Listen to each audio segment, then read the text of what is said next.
नमस्कार, स्वागत है आपका। आप देख रहे हैं द न्यूज और मैं रानी गुप्ता आपके साथ। राजस्थान विधानसभा चुनावों के नतीजों की बात करें तो जो रुझान है वो पूरी तरीके से बीजेपी के फेवर में जाता हुआ नजर आ रहा है। बता दें कि जहां बीजेपी के तमाम नेता बार बार पूरी तरीके से इस बात को लेकर के आश्वस्त थे और पूरी तरीके से निश्चिंत थे कि इस बार जो रिवाज है वो कायम रहेगा और राजस्थान में बीजेपी की सरकार बन करके रहेगी। तो ऐसे में जो रुझान है उसमें पूरी तरीके से बीजेपी ने राजस्थान में बहुमत का आंकड़ा कब का पार कर लिया है, लेकिन इसके बावजूद जो सीटों की संख्या है वो लगातार बढ़ती हुई नजर आ रही है। और इस चीज को लेकर के बाकायदा राजस्थान में बीजेपी के जितने भी कार्यकर्ता है, जितने भी प्रत्याशी हैं जो कि चुनावी मैदान में उतरे, उन सभी लोगों में यह खुशी देखने को मिल सकती है। बता दें कि राजस्थान में तमाम जगहों पर, खासकर अगर हम जयपुर की बात करें तो जयपुर में भी यहां पर बीजेपी कार्यकर्ता जो है वो उत्साह से भरे हुए नजर आ रहे हैं। बाकायदा एक दूसरे को मिठाइयां खिला रहे हैं, ढोल नगाड़े बज रहे हैं और इसी के साथ ही अबीर गुलाल भी उड़ाए जा रहे हैं। यानी कि बीजेपी पूरी तरीके से जश्न के माहौल में डूब चुकी है, क्योंकि राजस्थान में जो रिवाज है वो बरकरार है। यानी कि राज जो है वो बीजेपी के हाथों में आने वाला है। सीधे तौर पर देखिए यहां पर जो आंकड़ा है, अगर जो रुझानों के आंकड़ों की बात करें तो यहां पर बीजेपी जो है 112 सीटों से आगे चल रही है। देखिए 200 विधानसभा सीटों वाली राजस्थान में 199 सीटों पर 25 नवंबर को चुनाव हुए और इसमें जो बहुमत का आंकड़ा है वो 101 है, लेकिन यहां पर बीजेपी सीधे 112 सीटों से आगे चल रही है। वही कांग्रेस की बात करें तो कांग्रेस इस वक्त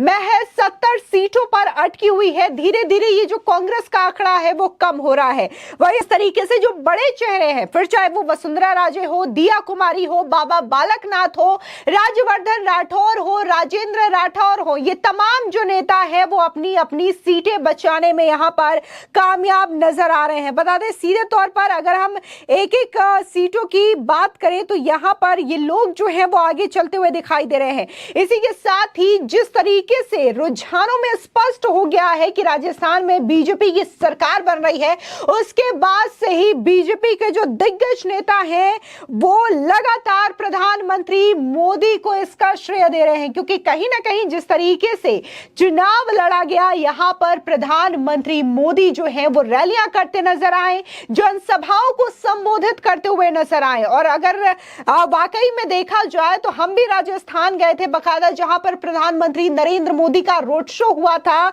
जयपुर में। वहां पर भी तमाम लोगों से बात की और लोगों का यही कहना था कि जिस तरीके से गुजरात की जनता प्रधानमंत्री मोदी पर भरोसा जताती है तो राजस्थान की जनता भी प्रधानमंत्री मोदी पर उससे कहीं अधिक भरोसा जताती है। और ये चीजें वाकई में देखने को मिल रही है जब ये रुझान सामने आ रहे हैं। सीधे तौर पर यहां पर स्मृति ईरानी हो, संबित पात्रा हो, ये तमाम नेता जो है इस वक्त प्रधानमंत्री नरेंद्र मोदी को इसका श्रेय दे रहे हैं और यही कह रहे हैं कि एक अकेला सब पर भारी। कहीं ना कहीं ये सभी को पता है कि इस वक्त जो चुनाव है वो 2024 के सेमीफाइनल के तौर पर देखा जा रहा है और जिस तरीके से प्रधानमंत्री की जो लोकप्रियता थी उस पर ये तीनों राज्यों के चुनावी नतीजे, फिर चाहे हम राजस्थान की बात करें, मध्य प्रदेश की बात करें या छत्तीसगढ़ की बात करें, ये चुनावी नतीजे प्रधानमंत्री मोदी की लोकप्रियता पर मुहर लगाते हुए नजर आ रहे हैं। वहीं दूसरी ओर अगर हम कांग्रेस की बात करें, जो कांग्रेस नेता राहुल गांधी प्रधानमंत्री नरेंद्र मोदी पर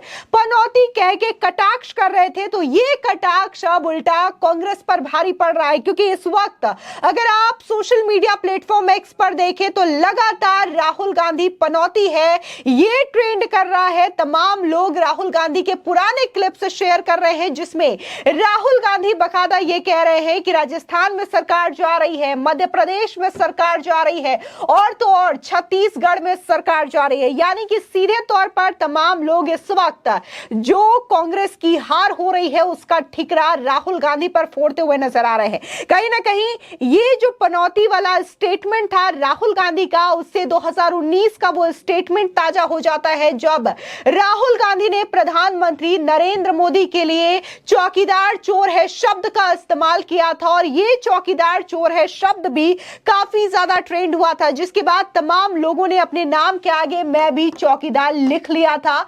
और उसके बाद 2019 के लोकसभा चुनावों के नतीजों की बात करें तो यहां पर बड़ा उलटफेर देखने को मिला था और एक बार फिर से भारी बहुमत के साथ बीजेपी ने देश में सरकार बनाई और एक बार फिर से नरेंद्र मोदी सरकार की सत्ता में वापसी हुई थी। तो कहीं ना कहीं 2019 में जिस तरीके से जवाब कांग्रेस पार्टी को मिला था चौकीदार चोर है बोलने पर, वही जवाब शायद इस बार भी कांग्रेस को मिलता हुआ नजर आ रहा है। लेकिन दूसरी ओर अगर हम कांग्रेस के ही वरिष्ठ नेता आचार्य प्रमोद कृष्णन की बात करें तो उन्होंने तो बकायदा यह कह दिया कि यह सनातन धर्म का जिस तरीके से अपमान किया जा रहा है उसका यह श्राप लगा है और यह श्राप कांग्रेस को ले डूबी है। जाहिर तौर पर उन्होंने यह तक कह दिया कि जो भी सनातन धर्म के खिलाफ बातें करते हैं उन तमाम नेताओं को कांग्रेस से हटा देना चाहिए। यहां पर देखा जा सकता है, एक और देखा जा सकता है कि तमाम और बीजेपी के जितने भी नेता हैं इस वक्त प्रधानमंत्री नरेंद्र मोदी को श्रेय देते हुए नजर आ रहे हैं।